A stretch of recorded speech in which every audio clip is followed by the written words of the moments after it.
Medzi najpredávanejšie krátke zbranie, ktoré poľovníctvo terén predáva, patria rakúske pištole firmy Glock.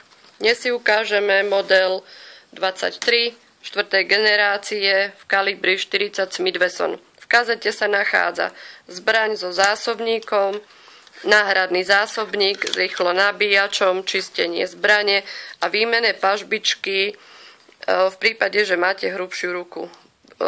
Glock 4. generácie je novšia verzia zbrane. Glock 3. generácie nemá výmenné pažbičky. Dĺžka zbrane je 174 mm, 127 30 mm je hrúbka, dĺžka hlavne 102 mm, kapacita zásobníka je 13 rán a váha zbrane 600 gramov. Pištole Glock sú veľmi obľúbené, nakoľko váha je veľmi priaznivá, sú to zbrane spoľahlivé a presné.